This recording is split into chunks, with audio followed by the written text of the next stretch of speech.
ആലത്തൂരിലെ തോൽവിക്ക് പിന്നാലെ പാലക്കാട്ടെ കോൺഗ്രസിൽ തർക്കം രൂക്ഷമാകുന്നു. കോൺഗ്രസിനകത്തെ വിഭാഗീയതയാണ് രമ്യ ഹരിദാസിന്റെ പരാജയത്തിന് കാരണമെന്ന് ഒരു വിഭാഗം കോൺഗ്രസ് പ്രവർത്തകർ പറയുന്നു.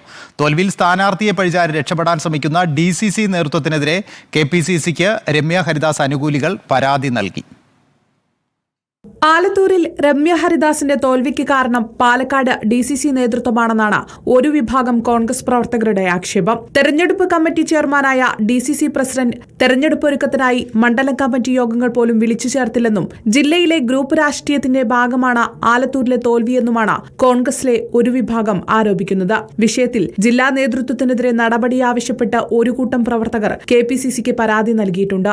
എന്നാൽ തെരഞ്ഞെടുപ്പ് പ്രവർത്തനങ്ങളിൽ ജില്ലാ നേതൃത്വത്തിന് പാളിച്ച സംഭവിച്ചിട്ടില്ലെന്ന് DCC പ്രസിഡന്റ് A തങ്കപ്പൻ ആവർത്തിച്ചു. എനിക്ക് തോന്നുന്നുള്ളത് അങ്ങനെ പാർട്ടിക്കാരും ചെയ്യില്ല, ഇങ്ങനെ ചെയ്യേണ്ട കാര്യമില്ല. അതിന് എന്ത് കാര്യം? അത് എല്ലാവർക്കും എല്ലാം അറിയുന്നതാണ്. ഇത് ഞാൻ എപ്പോഴും ഉദ്ദേശിക്കുന്നു, ഈ വിജയം പാലക്കാടത്തെ നല്ല ഭൂരിപക്ഷം, അതുപോലെ കേരളത്തിൽ 18 സീറ്റ് ഇതിനെ വഴിമാറ്റി വിടാൻ വേണ്ടിയില്ല ആരോ കൽപ്പിച്ചുകൂടി ചെയ്യുന്നില്ല. മണ്ഡലത്തിലെ തോൽവിക്ക് പിന്നാലെ സ്ഥാനാർത്ഥിയായ രമ്യ ഹരിദാസിനെ കുറ്റപ്പെടുത്തി DCC പ്രസിഡന്റ് നടത്തിയ പ്രതികരണം വലിയ വിവാദങ്ങൾക്ക് വഴിവെച്ചിരുന്നു. പ്രതികരണം തള്ളി രമ്യ ഹരിദാസ് രംഗത്തെത്തിയെങ്കിലും കോൺഗ്രസ് ജില്ലാ നേതൃത്വത്തിന്റെ നിലപാട് ശരിയായില്ലെന്നും തോൽവിയുടെ കാരണക്കാരൻ DCC പ്രസിഡന്റാണെന്നും ആരോപിച്ച് ജില്ലയുടെ വിവിധ ഭാഗങ്ങളിൽ പോസ്റ്ററുകൾ പ്രത്യക്ഷപ്പെട്ടിരുന്നു. റിപ്പോർട്ടർ, പാലക്കാട്.